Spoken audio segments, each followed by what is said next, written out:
अस्सलामु अलैकुम दोस्तों, पेश खिदमत है एक नवाब की पुरइसरार तिलस्माती दुनिया की आप बीती एपिसोड नंबर 123 123। पहले ये बताओ, दीबा ने पूछा, तुमने इसे पकड़वाया क्यों नहीं? अपनी बहन की खातिर, उसने जवाब दिया। सेठ ने ऐलान कर दिया था कि ये लड़की उसकी बेटी नहीं, एक पैसा भी नहीं देगा। फिर मुझे ये खुशी थी कि सेठ का घर खाली हो गया। दीबा उस्ताद, मेरी नीयत देखो, सेठ के घर डाका पड़ा, मेरी बहन अगवा हो गई तो मैं उसके घर पहुंचा और ललकार कर कहा कि सेठ, मैं डाकुओं को पकड़ूंगा।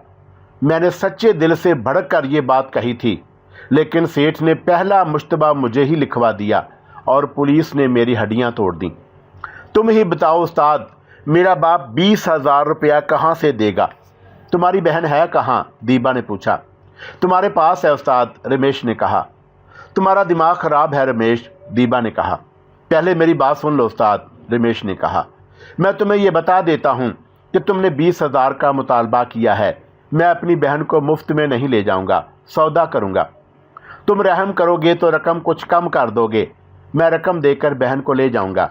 लेकिन मुझसे ये सुन लो कि मैं यहाँ तक किस तरह पहुँचा हूँ। तुम भी उस्ताद हो और मेरी उस्तादी देखो। क्या तुम्हें थाने में फिर नहीं बुलाया गया? दीबा ने पूछा। सेठ ने वहां जाकर ज़रूर कहा होगा कि रुक्का तुमने फेंका है। नहीं, रमेश ने जवाब दिया। थानेदार को पहले ही यकीन हो गया था कि इस डकैती के साथ मेरा कोई ताल्लुक नहीं। अब बात करो, दीबा ने कहा। बात यह है उस्ताद, उसने कहा, मैंने तुम्हारे इस आदमी को नज़र में रखा। ये जहाँ ठहरा हुआ था मैं वहाँ इर्द गिर्द मौजूद रहा। ये शख्स बाहर निकलता तो मैं देखता था कि किधर जाता है। 2 बार ये सेठ के मकान के करीब से गुजरा। गांव के चंद एक आदमी जहां इकट्ठे हो जाते, ये उनके पास जा खड़ा होता और उनकी बातें सुनता, फिर उनकी बातों में शामिल हो जाता। रमेश ने झारे की तमाम कारगुजारी सुनाई और हमारे उस आदमी की तरफ इशारा किया जो झारा को देखने गया और उसे वापस लाया था। इसे मैं जानता हूँ, रमेश ने कहा। इसके मुतल्लक मुझे हमेशा शक रहा है। मुझे ये तो मालूम नहीं था कि ये किसके साथ है, लेकिन शुबा बड़ा पक्का था कि खुद अगर उस्ताद नहीं तो किसी उस्ताद का आदमी ज़रूर है, और इसे मैंने तुम्हारे इस आदमी के साथ देखा तो मेरा शक और पक्का हो गया। ठहरो ज़रा, दीबा ने कहा। गांव में किसी ने या थानेदार ने कभी मेरा नाम लिया है? दूसरों की बात क्या करूं उस्ताद, रमेश ने कहा। ये शुबा मेरे दिल में हर वक्त रहा कि ये वारदात तुम्हारी है। गांव में 2 आदमी ने तुम्हारा नाम लिया था। बड़े थानेदार के मुंह से तो नहीं सुना। छोटा थानेदार कहता था कि दीबा हाथ साफ कर गया है। मैंने किसी से सुना था कि बड़ा थानेदार कहता है कि लड़की अगवा ना होती तो मैं भी कहता कि हमारा मुल्ज़म दीबा है। दीबा औरत पर हाथ नहीं डालता, इसीलिए उसने जो तफ्तीश जोड़े की तरफ मोड़ दी है। जोड़े को तुम जानते हो उस्ताद, वो जहाँ भी डाका डालता है वहाँ से एक जवान लड़की को ज़रूर उठाता है। ये उस ज़माने की बातें हैं जब कोई डाकू और राहज़न होता था और यही उसकी शोहरत होती थी। हर डाकू का अपना एक तरीक़ा वारदात होता था। उसी से शुबा होता था कि ये वारदात फ़लाँ की है।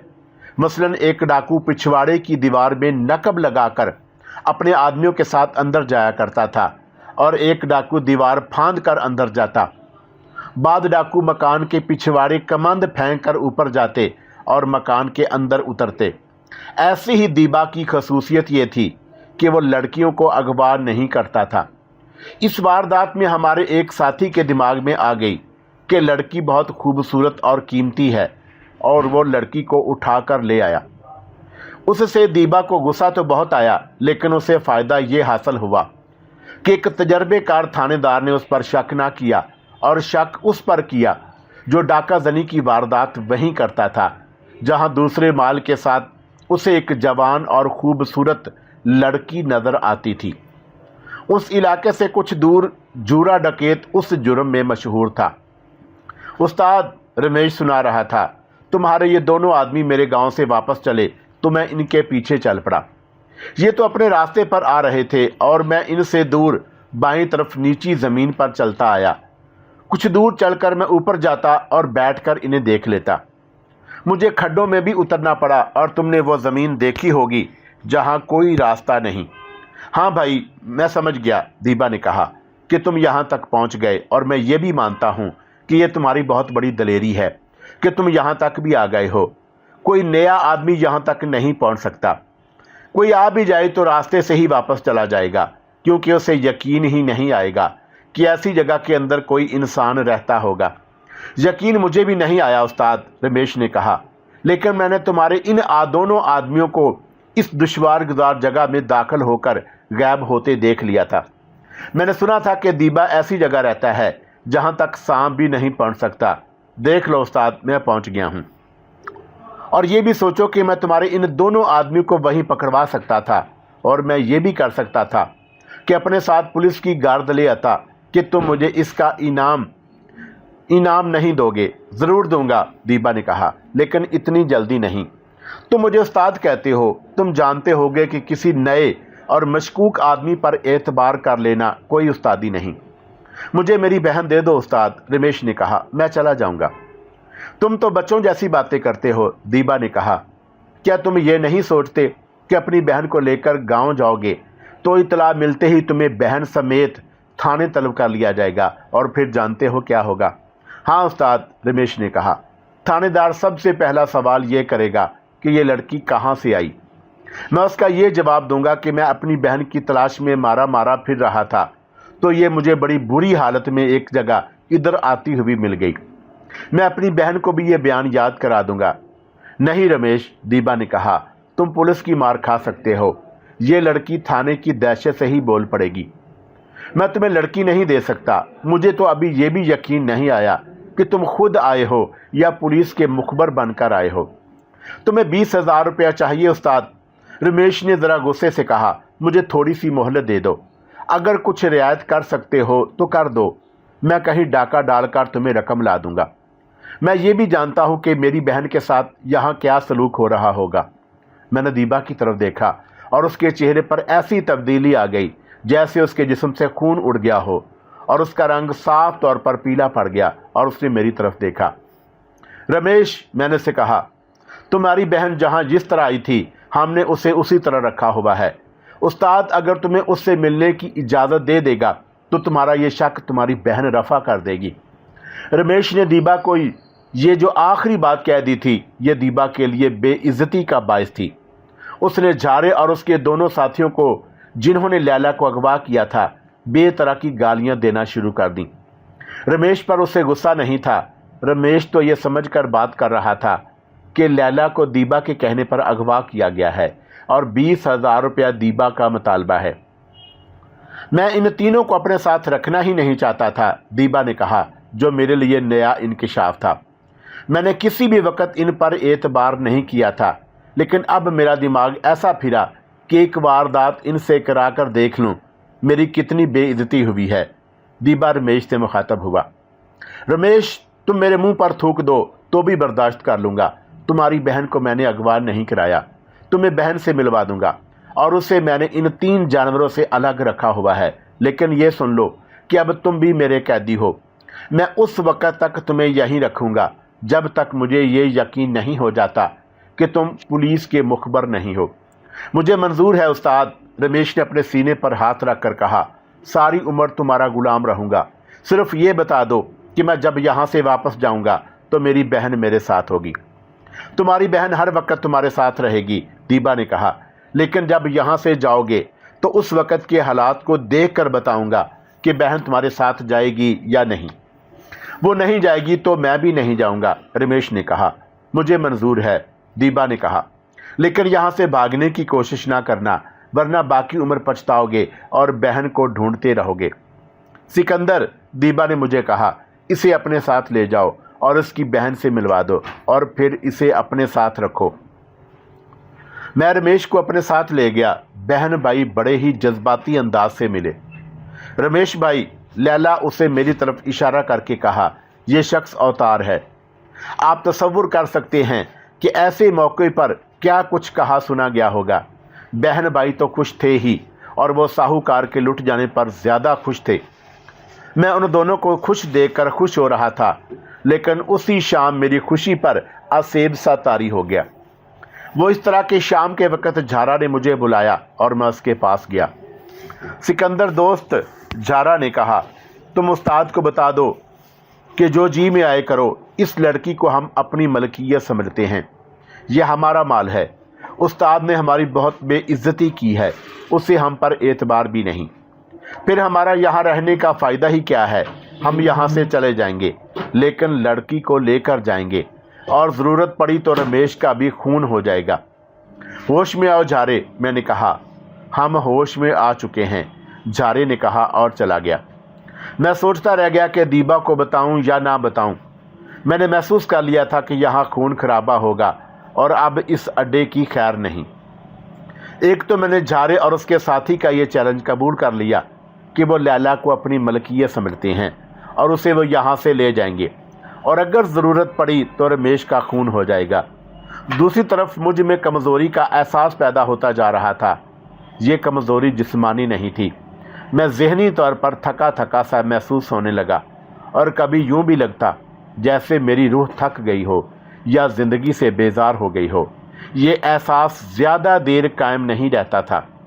उस कैफियत को यूँ बयान किया जा सकता है जैसे कोई मुसाफिर बड़ी लंबी मुसाफत तय करके थकने लगा हो और मंजिल अभी दूर हो। मंजिल की कशिश मुसाफिरों को अपनी तरफ घसीटती रहती है। मेरी तो मंजिल ही कोई नहीं थी, आगे बढ़ने की कोई कशिश ही नहीं थी। एक अज़म था, एक अहद था, लेकिन तकमील की कोई सूरत नज़र नहीं आ रही थी। उसकी बजाय मैं आहिस्ता आहिस्ता डाकू बनता जा रहा था। मेरा अज़म और अहद एक ही था, अंग्रेज़ों के ख़िलाफ़ ज़मीन दोज़ जंग, दहशतगर्दी, तबाहकारी और तखरीबकारी। मैं जानता था कि मैं अकेला या वो ग्रोह जो मैं तैयार करूँगा अंग्रेज़ों को हिंदुस्तान से भगा नहीं सकेगा। अंग्रेज़ों की हुकूमत आज की जमहूरियत जैसी नहीं थी, वो एक बादशाही थी, शहनशाही थी, और हिंदुस्तान उस शहनशाही के कब्ज़े में था। हम आवाम नहीं, रियाया थे। बगावत की सज़ा मौत थी। हम जिसे जंग आज़ादी कहते थे, वो अंग्रेज़ी राज की निगाह में बगावत थी। महकूम कौम की जंग आज़ादी हाकम कौम के लिए दहशतगर्दी और तखरीबकारी होती है। मैं ये जानता था कि मैं अंग्रेज़ों से अपना मुल्क आज़ाद नहीं करा सकूँगा। मैं पकड़ा जा सकता हूँ, मारा जा सकता हूँ, लेकिन मैंने सोचा था कि अपने पीछे नकूशे पा छोड़ जाऊँगा, एक जज्बा छोड़ जाऊँगा, और मेरे बाद आने वाले उस जज्बे को अपने सीनों में रख लेंगे और मेरे नकूशे पा को देखकर आज़ादी के रास्ते पर कुछ और आगे चले जाएंगे, और फिर ये विरसा और आगे चलेगा। इस तरह इस कफर के तायर आज़ाद होने को तड़पते फड़फड़ाते रहेंगे, और वो दिन तलू होगा जब वो उस कफस को तोड़ लेंगे। चिराग से चिराग जलता है। उस वक़्त हिंदुस्तान में ऐसी तंजीमें बनी हुई थी जो दहशतगर्दी की जंग लड़ रही थी।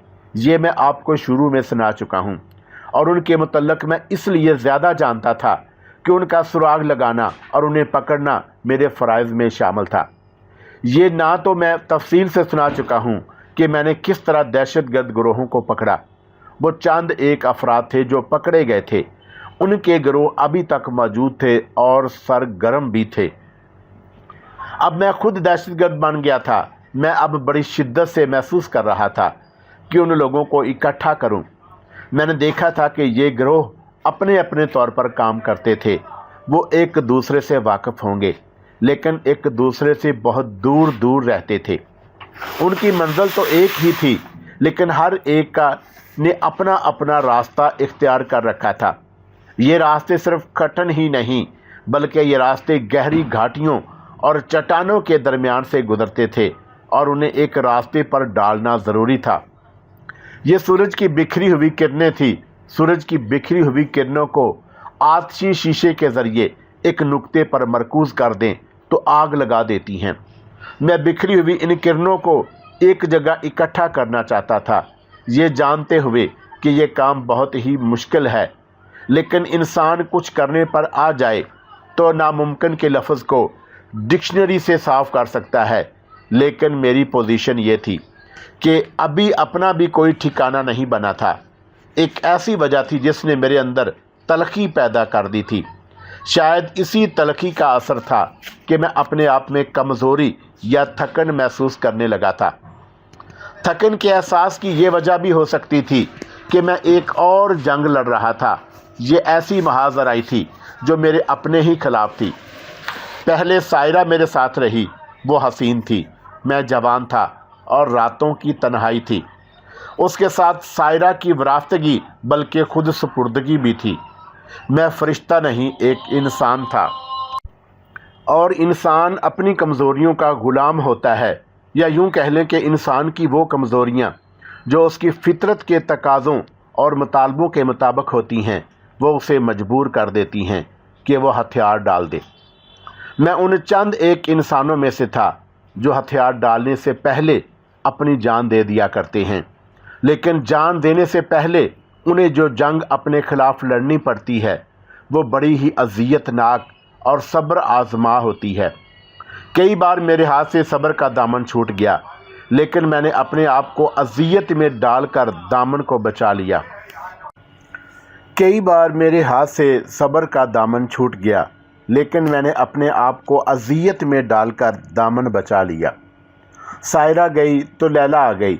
ये हिंदू लड़की भी सायरा जैसी दिलकश थी और मेरी उम्र में उससे चंद साल छोटी थी। उस लड़की ने भी अपने आप को मेरे हवाले कर दिया था और उसने मुझे रिश्वत या इनाम के तौर पर अपना जिस्म भी पेश किया था। इस तरह उसने मुझे फिर उसी जहन्नम में फेंक दिया था जिससे मैं सायरा को उसके घर भेज कर निकला था। इंसान साबिते कदम रहे तो उससे ज़्यादा दुश्वार सूरत हाल भी निकल आता है।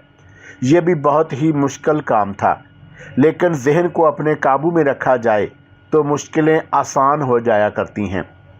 मैंने लैला के मामले में ये सोच लिया था कि यह लड़की मेरे किरदार से मुतासर हुई है तो कुछ और थी। वो समझती थी कि दरिंदों की खचार में आ गई है, लेकिन उस वजूद में उसे एक इंसान नज़र आ गया।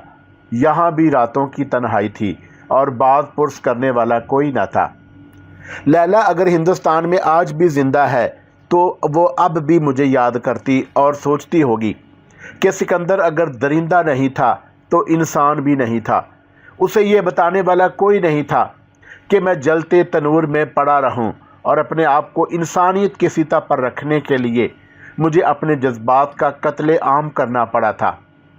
लैला अभी तक मेरे पास थी और मेरी ये जंग ख़त्म नहीं हुई थी। मैं अब यहाँ से भाग निकलना चाहता था। मुझे ये शक भी होने लगता कि दीबा मुझे डाकू बनाना चाहता है। मैं अब साफ तौर पर महसूस करने लगा कि मैं रास्ते से भटक गया हूँ। मैंने ये भी सोचा कि लैला से तवज्जो हटा लूँ और उसका अपना भाई उसके पास आ गया था। अब ये फ़र्ज़ उसके भाई का था, लैला को उन आदमियों से बचा कर रखे जो उसे अपना माल समझकर बेचना चाहते थे। मैंने अपने आप को कायल कर लिया कि लैला के साथ मेरा कोई ताल्लुक़ नहीं। लैला और उसका भाई रमेश अलग कमरे में सोते थे और मैं उस कमरे के करीब ही एक अलग कमरे में रहता था। जिस रोज़ झारा ने मुझे कहा था कि वो लैला को यहाँ से ले जाएंगे और उसके 2 रोज़ बाद रमेश मेरे पास आ बैठा। उसने बताया कि झारा और उसके साथी ने उसे भी धमकी दी है। अपने दिमाग को ठिकाने पर रख झारे, रमेश ने उसे कहा था, क्या तू अपनी बहन को डाकुओं के हवाले कर देगा? मैं नहीं जानता कि ये तुम्हारी बहन है या माँ है, झारे ने कहा। हमने इस लड़की को अगवा किया था। तुम जानते हो कि अगवा कोई आसान वारदात नहीं होती। हमने अपने आप को ख़तरे में डाला था। हम इस लड़की को बेचेंगे और तुम जानते हो कि यह हमारा पेशा है। वो तो मुझे मालूम है, रमेश ने कहा, लेकिन अब बहन मेरे पास है और वो तुम्हें नहीं मिल सकती। ये तो तुम जानते ही हो कि मैं कौन हूँ और क्या हूँ। तुम जो कुछ भी हो हम नहीं जानते, झारे ने कहा। अगर तुम्हें अपनी बहन इतनी ही प्यारी है तो 20,000 रुपया दे दो और बहन को ले जाओ। सिकंदर भाई, रमेश ने ये बात सुनाकर कहा, मैं बड़े चक्कर में आ गया हूँ। मुझे बताओ मैं क्या करूँ? उस्ताद दीबा से बात की जाए? नहीं, मैंने कहा। दीबा पहले ही बहुत परेशान है। वो इन लोगों को अगवा की इजाज़त देकर पछता रहा है और उसके पास ये झगड़ा ना ही ले जाया जाए तो बेहतर है। कहीं ऐसा ना हो कि वो कोई उल्टा फैसला कर दे। ये उसकी बादशाही है। جو فیصلہ کرنا چاہے کر سکتا ہے اور اپنا فیصلہ منوا بھی سکتا ہے۔ میں خود سنبھالنے کی کوشش کروں گا۔ میں نے رمیش کو تسلی دے دی اور اسے مجھ پر بھروسہ تھا کہ میں اس کی پوری مدد کروں گا، لیکن میں سوچ رہا تھا کہ ان کی مدد کروں یا انہیں ان کے حال پر ہی چھوڑ دوں۔ یہ میرا مسئلہ نہیں تھا۔ میں خواہ مخواہ دوسروں کے مسئلے اپنے ذمہ لے لیا کرتا تھا۔ میں نے اپنے آپ کو ذہنی طور پر اس مسئلے سے الگ کر لیا۔ 2 یا 3 دن گزرے ہوں گے۔ رات کا وقت تھا، شاید آدھی رات گزر گئی تھی۔ میں بڑی گہری نیند سویا ہوا تھا۔ میری آنکھ کھل گئی۔ کوئی نرم و نازک سی چیز میرے ماتھے پر رینگ رہی تھی۔ میں نے بڑی تیزی سے اپنا ہاتھ اپنے ماتھے پر مارا۔ یہ کسی کی انگلیاں تھیں جو میرے ماتھے پر رینگ رہی تھی۔ میں نے اس کے ہاتھ کو پکڑ لیا تو یہ پتلی پتلی نازک سی انگلیاں میری انگلیوں میں الجھ گئیں اور میں اٹھ کر بیٹھ گیا۔ میری چارپائی پر تکیے کے قریب لیلا بیٹھی تھی۔ اپنے بھائی کو سوتا چھوڑ آئی ہو؟ میں نے کہا۔ ہاں، لیلا نے سرگوشی میں کہا۔ اس کی فکر نہ کرو، ہوش میں آؤ لیلا، میں نے کہا۔ رمیش مجھ پر اعتبار کرتا ہے، میں اس کے اعتبار کو ٹھیس نہیں پہنچاؤں گا۔ پہلے میں تمہیں غلط سمجھتی تھی، لیلا نے کہا۔ اب تم مجھے غلط سمجھ رہے ہو۔ میں نے تمہیں ایک جوان آدمی سمجھنا چھوڑ دیا ہے اور تم مجھے ایک جوان لڑکی سمجھنا چھوڑ دو۔ دل گھبرا رہا ہے، بار بار نیند کھل جاتی ہے، اس لیے تمہارے پاس آ گئی ہوں۔ پھر بھی لیلا، میں نے کہا، رمیش شک کر سکتا ہے، تم چلی جاؤ۔ چلی جاؤں گی، لیلا نے کہا۔ تمہارے پاس بیٹھ کر دل کو تسکین سی ہوتی ہے۔ میں اپنے بھائی کو دھوکہ نہیں دوں گی، لیکن اس کے ساتھ میں وہ باتیں نہیں کر سکتی جو تمہارے ساتھ کر لیتی ہوں۔ باہر قدموں کی آہٹ سنائی دی۔ میں لیلا سے کچھ دور بیٹھا تھا۔ قدموں کی آہٹ سن کر میں ذرا اور پیچھے سرک گیا۔ چاندنی رات تھی، کھلے ہوئے دروازے اور دریچے سے چاندنی کمرے میں آ رہی تھی جس سے کمرہ روشن تھا۔ سکندر، یہ رمیش کی آواز تھی، میرے کمرے میں آ گیا اور بولا، لیلا ادھر آئی ہے۔ میں پریشان ہو گیا اور میرا پسینہ نکل آیا۔ ایسے لگا جیسے میں چوری کرتے پکڑا گیا ہوں۔ لیلا بیٹھی رہی۔ آؤ بھیا، لیلا نے رمیش سے کہا۔ نیند نہیں آ رہی تھی، یہاں آ بیٹھی۔ تم نے یہ نہیں سوچا میں کتنا پریشان ہوں گا، رمیش نے کہا۔ میں بھی اسے یہی سمجھا رہا تھا، میں نے کھسانے سے لہجے میں کہا۔ اسے تم ہی کچھ سمجھاؤ۔ جاؤ لیلا، رات کو باہر نکلنا ٹھیک نہیں۔ تم جانتی ہو یہاں تمہارے دشمن موجود ہیں۔ رمیش اور لیلا کچھ دیر میرے پاس بیٹھے رہے، ادھر ادھر کی باتیں ہوتی رہیں، پھر وہ چلے گئے۔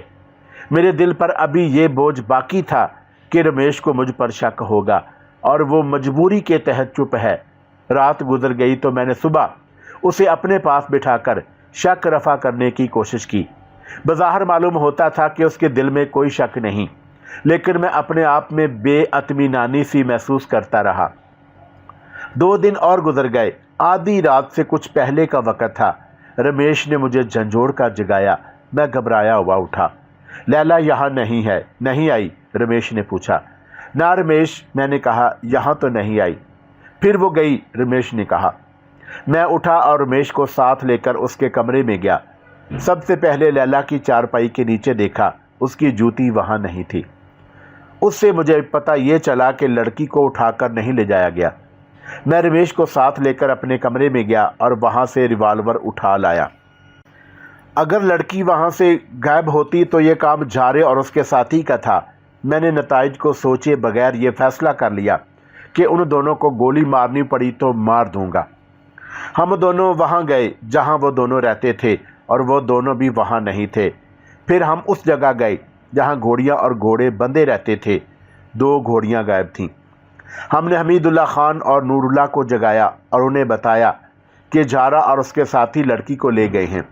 میں نے انہیں یہ بھی کہا کہ مال دیکھ لیں، ایسا نہ ہو کہ وہ وہاں بھی ہاتھ مار گئے ہوں۔ وہاں تک ان کا ہاتھ نہیں پہنچ سکتا، نور اللہ نے کہا۔ وہ لڑکی کو لے گئے ہیں۔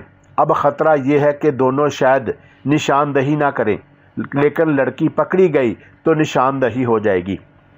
یہی اصل خطرہ تھا کہ لڑکی کے ساتھ اگر کسی کو دلچسپی تھی تو وہ صرف رمیش تھا جس کی وہ بہن تھی۔ ہمیں لڑکی کے ساتھ صرف دلچسپی یہ تھی کہ وہ اس علاقے سے باہر نہ جائے، ورنہ ہم سب پکڑے جائیں گے۔ ان دونوں آدمیوں نے موقع بڑا اچھا دیکھا تھا۔